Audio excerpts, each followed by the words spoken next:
नमस्कार किसान भाइयों। दोस्तों, आप में से बहुत सारे मित्रों ने मैसेज किए हैं कि इस साल आलू का भविष्य क्या रहेगा, कैसी पैदावार है। और कुछ किसान भाइयों ने पूछा बरसात के बाद आलू की फसल पर क्या असर पड़ेगा। और आप लोगों में से ही बहुत सारे कुछ किसान भाइयों के प्रश्न थे कि जो बायर सेलर मीट आयोजित हुई है, second buyer seller meet Agra के अंदर, उसका उसमें क्या डिसाइड हुआ, आखिर किसानों को मिला क्या। तो सबके प्रश्नों का उत्तर देने के बजाय मैंने सोचा मैं आपके सामने आ जाता हूँ। हालांकि मेरी कई बार इच्छा होती है किसान भाइयों में लाइव आप सबके साथ जुड़ूं, जिससे समय पर सभी को उत्तर दे सकूं। परंतु कुछ मजबूरी इस प्रकार की है कि मेरा टाइम फिक्स नहीं हो पाता है कि मैं कब समय दे पाऊंगा। मैंने मान लो आपको सूचना दे दी और मैं नहीं आपको उपस्थित हो पाया तो मुझे लगता है कि आपका भी समय बर्बाद होगा और मुझे भी अच्छा नहीं लगेगा। तो इस वजह से मैं लाइव नहीं आ पा रहा हूँ। लेकिन जब भी मेरा टाइम टेबल फिक्स हो जाएगा तो मैं निश्चित रूप से लाइव आने का प्रयास करूंगा। तो सबसे पहले दोस्तों मैं बात करता हूं कि आलू का भविष्य की क्या संभावना है।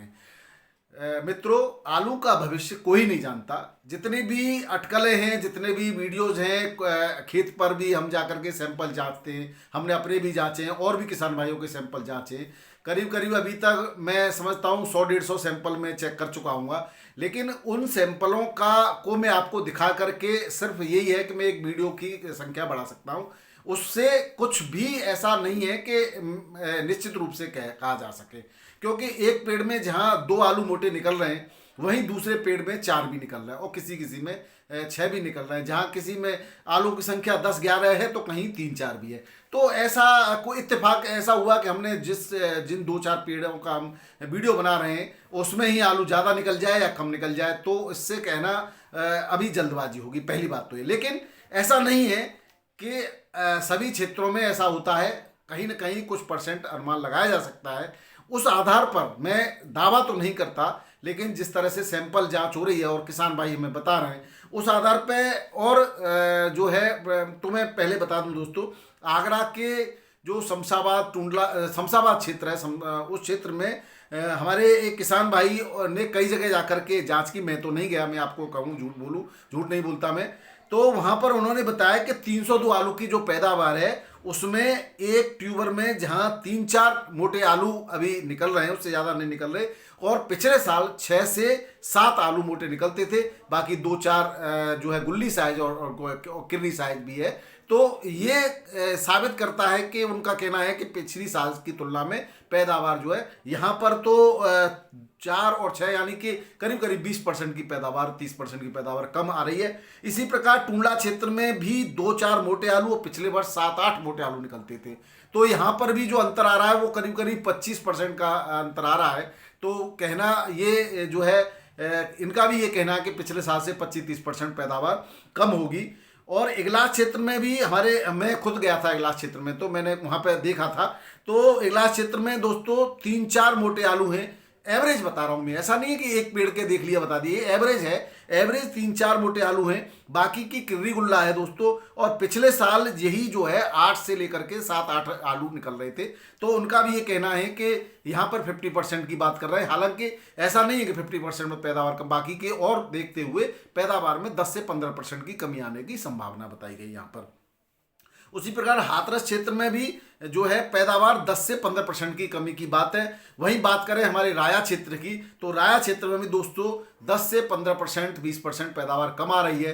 कारण वही है कि शुरुआत में जिन्होंने मौसम का थोड़ा सा अच्छा हुआ था उस समय जो आलू के ट्यूबर्स बने थे वो ट्यूबर अब बड़े हो गए। उनकी संख्या 2 से लेकर के 4-5 से ज़्यादा नहीं है कहीं पे भी। और बाकी के जो बीच में मौसम एकदम गर्म रहा उस समय न तो ट्यूबर की संख्या बनी और न ट्यूबर की संख्या बढ़ी।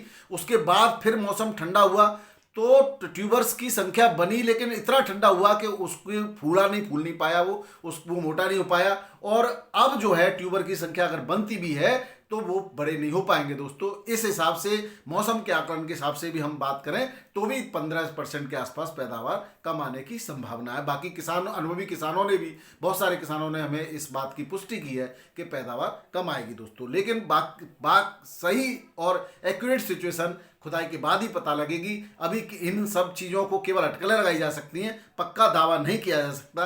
अब दोस्तों एक बात ये करते हैं कि जो पिछले साल व्यापारी क्षेत्र में नहीं निकले थे और खेतों पे सौदे नहीं हुए थे। उसके कंपैरिजन में इस साल खेतों से सौदे होना प्रारंभ हो गए हैं। तो अगर हम खेतों की बात करें तो पिछले साल तो हुए ही नहीं थे। टुंडला क्षेत्र में जो सौदे हो रहे हैं वो 1200 से 1400 रुपये क्विंटल के 302 आलू के सौदे हैं शमशाबाद क्षेत्र में है। और टुंडला क्षेत्र में 650 के आसपास के हैं। इगलास क्षेत्र में 550 से 700 तक के सौदे हैं दोस्तों। हाथरस में 500 से 650 रुपये तक के पैकेट के हैं। ये वो शमशाबाद वाला कुंटल का मामला है और बाकी की जगह पैकेट के सौदे हैं।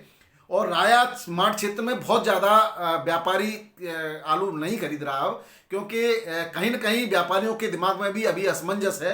लेकिन जो इक्का दुक्का सौदे हुए हैं वो 600 के आसपास हुए हैं। ये मोटे आलू के सौदे हैं दोस्तों, अभी गड्ढ की बात नहीं है। गड्ढ के सौदे 550 के आसपास की कोई एक आध है, बहुत ज़्यादा मात्रा में अभी व्यापारियों ने सौदे नहीं किए हैं। मैं आपसे निवेदन करूंगा कि आप अपने अपने क्षेत्र के किस रेट के व्यापारी आलू खरीद रहे हैं वो बताने की कृपा करें, जिससे बाकी के हमारे किसान भाई व्यूवर भाई अपना आइडिया लगा सकें कि उनको इससे कम नहीं अपना आलू बेचना है। और दोस्तों माल आपका है, आलू आपका है। इस साल जो कंडीशन कह रही है उससे आलू का भविष्य स्वर्णिम दिखाई देता है। आप भी औने पौने दामों में अपना माल नहीं बेचेंगे तो नहीं बिकेगा दोस्तों, क्योंकि पिछले साल कई अच्छे लोगों के प्रयासों से ही आपका आलू अच्छे रेटों में बिक सका है। बाकी कुछ लोगों ने काफ़ी कोशिश की थी कि आलू जो है बिक जाए किसान का, और इसी वजह से व्यापारी ने नहीं खरीदा था। लेकिन इस बार आलू आपका सम्मान से बिकने की उम्मीद है।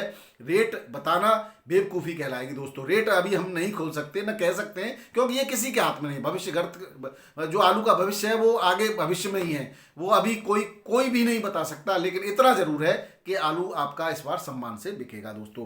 कुछ बातें और मैं बताना चाहता हूँ कि जो बायर सेलर मीट का आयोजन गत वर्ष भी हुआ था और भी जगह हो रहा है, ये नहीं कि केवल आगरा में ही, हम केवल आगरा मंडल की बात न करते, और गोवा में भी अभी कुछ महीने पहले हुआ था और अन्य जगह पर भी होता रहता है। और अब दूसरा बायर सेलर मीट का आयोजन हुआ आगरा में, जिसकी मैंने टेक्निकल सत्र की जो भी कंपनियां वहाँ पर पहुँची, साइंटिस्ट भी पहुँचे हैं, CPRI के सलाहकार भी पहुँचे, उन सबका मैंने प्रमुख लोगों का वक्तव्य आपको दिया है।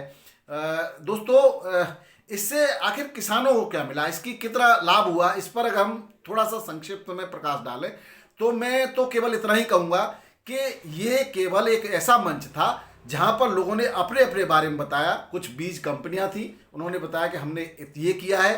कुछ जो है गवर्नमेंट की योजनाएं हैं, गवर्नमेंट ने अपनी योजनाएं बता दी कि हम टेक्निकल क्षेत्र में, सिंचाई के क्षेत्र में ये ऐसी चीज़ें कर रहे हैं।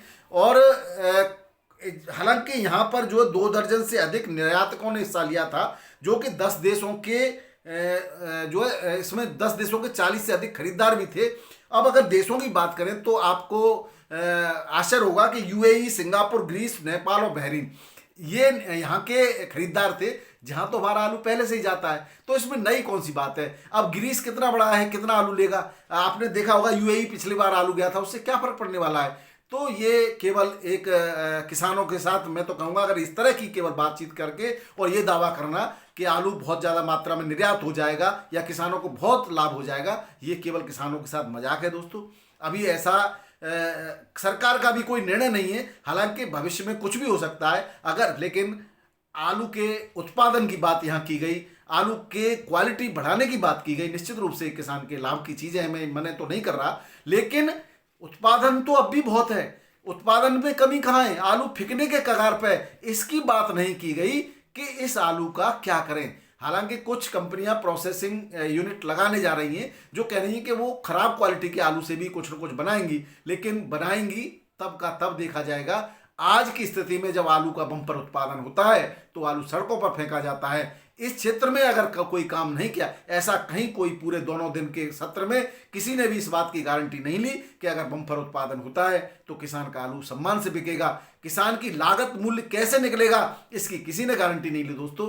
तो यही विडंबना है कि बड़े मंच हैं, बड़ी सजावट है और बड़े स्थान है, होटल जेपी हर किसी की पहुंच में नहीं होता, और वहां पर छोटे किसान अब बात कर रहे हैं। हम जो है एक टेक्निकल बात की गई कि जो सिंचाई का पानी है वो ट्यूबवेल से अब किसान को देना पड़ता था, अब हम इजराइल की कंपनी लाएंगे, जो इजराइल के प्रोजेक्ट लाएंगे, उससे आलू का जो है बहुत मतलब आलू की फसल पर सिंचाई की जाएगी। क्यों हंसी हंसवा रहे हो? एक हमारा छोटा किसान जिस पर 2, 4, 5 एकड़ जमीन है या 1 एकड़ जमीन है, वो कौन सी टेक्नोलॉजी से सिंचाई करेगा? तो ये सब चीज़ें हालांकि बड़े किसानों के लिए, उद्योगपतियों के लिए लाभदायक जरूर होगा दोस्तों। फिर आप बताएं आपको कितना लाभ हुआ, मेरी बात कैसी लगी दोस्तों। बाकी की और भी चर्चाएं अगले सत्र में करते रहेंगे। बहुत बहुत धन्यवाद, नमस्कार। एक बात और किसान भाइयों में कहना भूल गया, हाँ, इन दिनों आपको जूट के बोरी की खरीदारी बड़े जोर शोर से चल रही है। जूट की बोरी पिछले साल कुछ हम नहीं लाए थे, कोल्ड स्टोरेज से ली थी, जिसमें 47, 48, 49, 50 केजी आलू आया, और जो कि 5200 की कहीं खरीद होती है, जो भी 53 केजी की खरीद होती है, और जो आपको पूरा भाड़ा देना पड़ता है उसी के हिसाब से कोल्ड का। और जब आलू 50 से नीचे जाता है तो 3 किलो आलू वाले 47 किलो का 3 किलो एक पैकेट में कम है, किसी के 1000 पैकेट है, तो उसके तो बहुत नुकसान हो गया। तो आप इस बार बोरी को अच्छी तरह से खरीद के जांच परख करके जरूर लें, और नया बारदाना बढ़िया लें, और अपने किसी संभवतः किसी अच्छे कॉन्टैक्ट से ही खरीदें, और कोल्ड स्टोरेज से भी अगर आप ले रहे हैं तो वहाँ पे भी देखभाल के खरीदें। सावधानी इसमें बरतें, बेहतर रहेगा, वरना वही कम, उसमें अगर भड़वार कम आएगी, उसमें 50 किलो भी आलू नहीं आ पाएगा, तो चूंकि 50 किलो के रेट से आपको भाड़ा देना होता है तो आपको नुकसान उठाना पड़ेगा। तो हर पॉइंट पर आपको समझदारी से काम लेना है दोस्तों। बस आज मुझे इतना ही कहना था। बहुत बहुत धन्यवाद, नमस्कार, आदाब, सत श्री अकाल, राधे राधे, जय जवान जय किसान।